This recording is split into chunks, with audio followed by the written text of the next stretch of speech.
Hello friends, welcome to my YouTube channel Webinex technology. आज ये होने जा रहा है हमारा 35th वीडियो इस रिएक्ट.js ट्यूटोरियल सीरीज का। और हमारा आज का टॉपिक है फेच एपीआई वर्सेस एक्सियोस।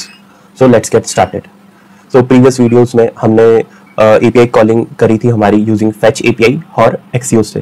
सो आप स्क्रीन पर जैसे देख पा रहे होंगे कि ये मेरा एपीआई कॉलिंग है यूजिंग फेच। तो फेच के लिए हमने पहले हमें फेच मेथड का यूज करना होता है और ये हमें एक रिस्पॉन्स रिटर्न करता है और उस रिस्पॉन्स का हम वेट करते हैं यूजिंग अवेट कीवर्ड। और ये अवेट कीवर्ड हम हमेशा सिर्फ एसिंक फंक्शन के अंदर यूज कर सकते हैं। तो इस तरीके से हमने हमारा फेच एपीआई को यूज करके हमारा एपीआई कॉलिंग करा था। सिमिलरली हमने हमारा एपीआई कॉल करा था यूजिंग एक्सियोस, और एक्सियोस से भी हम यूज कर रहे थे एक्सियोस का। और एक्सियोस एक हमारी एक्सटर्नल जावास्क्रिप्ट लाइब्रेरी जिसको हमने इंस्टॉल करा था यूजिंग npm, और फिर इसका हमने इसको इस तरीके से हम कॉल कर रहे थे और देन हमें रिस्पांस मिलके हम हमारे स्टेट में हमारी स्टेट अपडेट कर रहे थे विद द एपीआई रिजल्ट। सो अगर आपने अभी तक मेरे प्रीवियस वीडियोस को चेकआउट नहीं करा है सो आप उसे चेकआउट कर सकते हैं। इस वीडियो के डिस्क्रिप्शन में मैं दोनों वीडियोस का लिंक प्रोवाइड कर दूंगा, मेरा फेच एपीआई और एक्सियोस का भी। और आप चाहें तो यहाँ पे टॉप राइट पर आपको आई बटन का ऑप्शन आ रहा होगा, सो वहाँ से भी आप उसे क्लिक कर आप मेरे दोनों वीडियोस को चेकआउट कर सकते हैं। सो अब कंटिन्यू करते हैं कि हमारा जो आज का टॉपिक है फेच एपीआई वर्सेस एक्सियोस को। सो मैंने कुछ पैरामीटर्स पर इन दोनों के डिफरेंसेस प्रिपेयर करे हैं, सो इसी को हम आज डिस्कस करेंगे। सो जो फेच एपीआई हमारा वो एक बिल्ट इन फीचर है। So fetch is a built in browser API for making HTTP request, no additional libraries और डिपेंडेंसीज आर रिक्वायर्ड। तो जो हमारा फेच एपीआई है, तो फेच एपीआई हमारा बिल्ट इन ब्राउजर फंक्शनैलिटी है और इसे हम एपीआई कॉल के लिए यूज कर सकते हैं। सो इसके लिए हमें कोई एक्सटर्नल लाइब्रेरी इंस्टॉल करने की रिक्वायरमेंट नहीं होती है। और वहीं हम एक्सियोस की बात करें तो एक्सियोस हमारी एक एक्सटर्नल लाइब्रेरी है। सो इसको हमें इंस्टॉल करना पड़ता है with the help of npm और yarn। देन सेकेंड पॉइंट है हमारा promise based. So it returns a promise, making it compatible with modern asynchronous patterns like async await. So basically जो हमारा fetch होता है, fetch method होता है, वो हमें रिटर्न करता है promise, और ये हमें compatible बनाता है हमारे like async await का यूज कर सकते हैं हम। So async await का यूज कर सकते हैं हम। और सिमिलरली हमारा जो एक्सियोस होता है वो भी हमें promise रिटर्न करता है, और ये भी हमारा सही से वर्क करता है विद async await। अगर एसिंक अवेट में आपको कोई भी डाउट है तो आप इस पर भी मैंने एक डिटेल्ड वीडियो बना रखा है, सो आप उसे भी चेकआउट कर सकते हैं। उसका भी लिंक मैं डिस्क्रिप्शन में प्रोवाइड कर दूंगा। सो आगे कंटिन्यू करते हैं। सो थर्ड पॉइंट है हमारा मैनुअल जेसन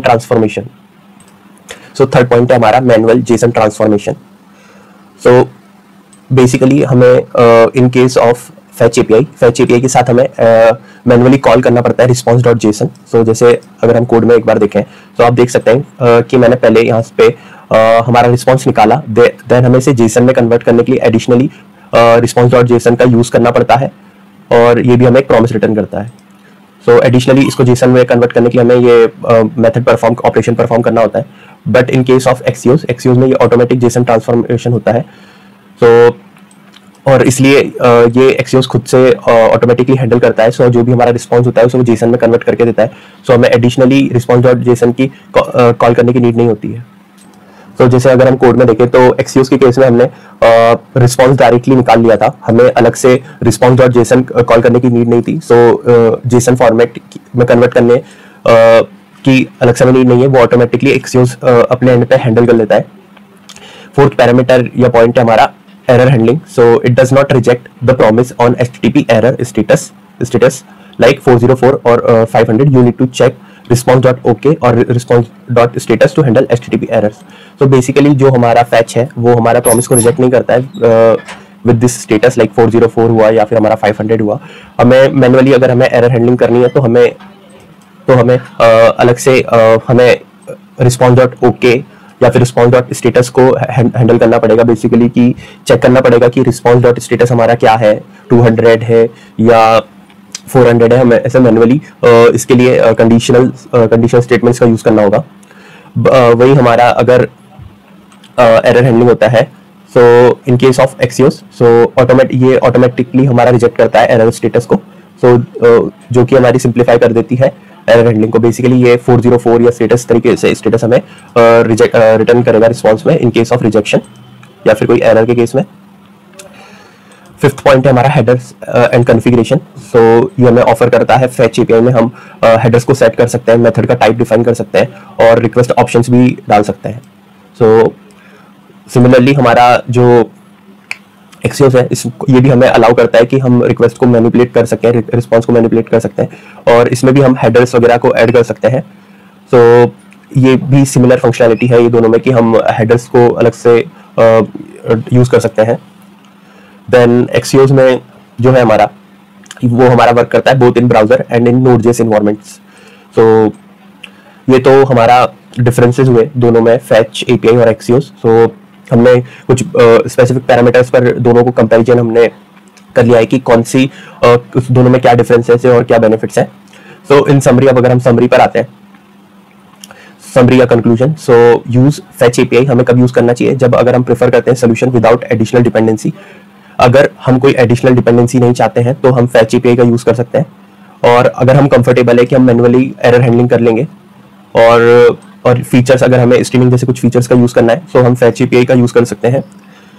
और अगर हमें एक्सियोस कब यूज करना चाहिए कि जब हम कोई इजी टू यूज लाइब्रेरी चाहते हैं जो कि बिल्ट इन जेसन ट्रांसफॉर्मेशन करे।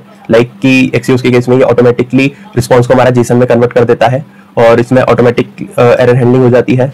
और एडिशनल फीचर्स है लाइक कि इसमें हम ये इंटरसेप्ट करता है, हमारी रिक्वेस्ट इंटरसेप्ट कर सकते हैं, फीचर्स इंटरसेप्टर फीचर्स का यूज कर सकते हैं और रिक्वेस्ट रिस्पॉन्स का कॉन्फ़िगर कर सकते हैं हम। सो ये दोनों की समरी हुई। सो बस आज की वीडियो के लिए बस इतना ही। Thank you so much and good bye. अगर आपको ये मेरा वीडियो अच्छा लगा तो please like this video and subscribe to my channel. Thank you.